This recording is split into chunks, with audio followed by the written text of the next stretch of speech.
Now, over the past couple of years, I've learned more about photographing people than any other time. So in this video, I'm going to share my top 5 tips for guaranteeing great portraits.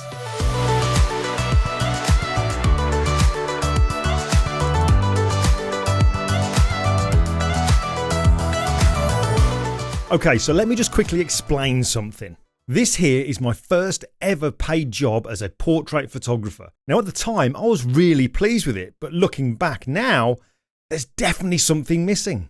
Look at these images here, a tattooed guy and a tough guy. Would you call these portraits or just photographs? Now you see, I'd call them photographs, not portraits, because again, there is something vital missing. Connection. They just stood there. It might just as well have been a mannequin. Look at their faces. Are they looking at you or through you? Look at this one here. My great friend Stephen Cook, a 4-time world kickboxing champion. Now this photograph was taken shortly after we'd first met. Is it a portrait or a photograph? Again, look at his face. Look at his eyes. Are they looking at you or through you? But now compare it to this one.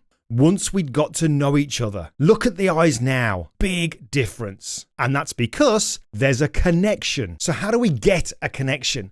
Well, we need the person in front of the camera to be relaxed and comfortable. So here's my 5 top tips that'll help with that big time.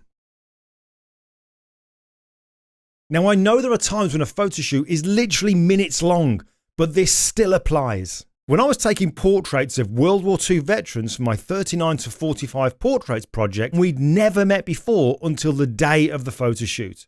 So my process was to turn up at their home, having made sure they had a friend or family member there with them too, and I would leave all my kit in the car. If they were anxious about being photographed, seeing someone at the door laden down with kit wouldn't help. So leaving my kit in the car, I'd knock on the door, be invited in, and then we'd sit and chat whilst having a tea or coffee. This chat could last 30 minutes or maybe a little longer, but eventually when I felt we were getting on, there was some laughter and we both had relaxed in each other's company, then I could say something like, I'll tell you what, I'll go and get the kit from the car, let's get the portrait done, only take a few minutes, then we can have another brew. And this is where tip 2 comes in. So one thing I'd found that if I'd spent time talking to people before the photo shoot to help them to get relaxed, if I held the camera to my eye and covered my face, that seemed to make the person I was photographing start to feel anxious again. Instead, what I found best was to have my camera on a tripod. And once I had the composition right, have my head above or to the side of the camera. That way I can maintain the eye contact and keep the conversation going, keeping my voice calm, slowing down, and relaxed. Now there's a famous principle about behaviour called Batari's box, and it goes like this. My attitude affects my behaviour, affects your attitude, and affects your behaviour. So if I'm tense, rushing, and all go, go, go, that's going to affect the person I'm photographing and make them tense. Make sense? Now, one thing I discovered that really surprised me was that some people look great looking at the camera, but some people look great looking past the camera. Trouble is, you don't know who. So one thing I always do is this. If I'm photographing you, I've already taken one photograph of you looking straight down the lens, then I'll say something like, all right, so now I'm going to kind of move my hand around in like a clock face rotation. And all I want you to do is just turn your eyes and your face towards my hand. So I'll start here and say, all right, so rather than looking at my hand, try to look through my fingers, try to see what's behind. Then I'll go lower and then lower again. I'll then repeat this on the other side. Now it's really important that you say, look through my fingers, because if you say, look at my hand, you get the 1,000-yard stare where the eyes are open, but there's just no life. When you say, try to look through my fingers, it makes them squint ever so slightly, which adds life into the eyes.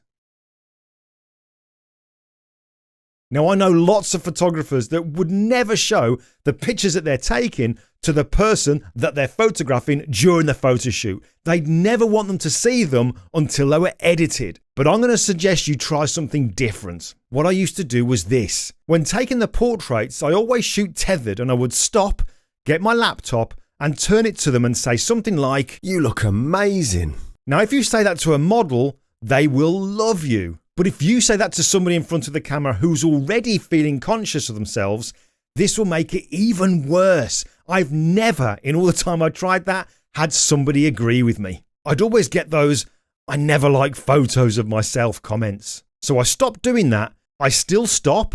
I turn the laptop around to show them the photographs, but instead of complimenting them, I say something like, "I'm really happy with the lighting in these." So instead, I'm complimenting what I'm doing and not complimenting them. And people generally want to please you. So if they find that what you're doing is making you really happy, they seem to be more inclined and happy to sit in front of the camera. They're not the focus. They don't feel that they're being judged. You're more interested in the lighting and the background. And because of that, that relaxes them. Okay, final tip, tip 5. Now this is a biggie. Now talking is important, but listening even more so, because you could gain vital information that could potentially change how you approach the photo shoot. For example, a few years back I went to photograph a 99-year-old World War II veteran called John Sleep. But when sitting and talking with him over a cup of tea, it seemed like John was close to tears. He explained to me that it was because he'd suffered with PTSD, post-traumatic stress disorder, all of his life because of something that happened during the war almost 80 years ago. And he looked down at him and shook his head, and then he walked off. It was my cue to walk off. Now hearing this made me change everything about the lighting in John's portrait. Whereas before I'd used a flash, I didn't know how that was going to make him react. So I used a video light, a daylight balanced, constant video light. But I also turned on silent shutter in the camera and used a cable release. So when we were doing the pictures, I just got John to talk about the training that he went through to become a member of the parachute regiment. And whilst he was talking, I was taking photographs. But he didn't know this because there was no flash going off, there was no click of the shutter, and he didn't see my finger press the shutter button. And it worked a treat. And I left John with a feeling that he'd had a pleasant experience, all because of listening. So there you go, my top 5 tips. Slow down, talk more, take less photographs, maintain eye contact, look at and past the camera, compliment what you are doing, don't compliment them, and listen. Portrait photography has very little to do with kit, but everything to do with people's skills. Oh, and one more thing. If you don't know what to talk about, just imagine that the person in front of you has 4 letters on their forehead. MMFI. Make me feel important. Talk about them. Family, jobs, hobbies, whatever. Just talk about them. Right, that's all for this video, so I really hope that's been useful. As always, give us a thumbs up, and if you haven't yet, click on subscribe, because it's just a great free way that you can support this channel. But for now, that's me, I'm done. I'll see you in the next video.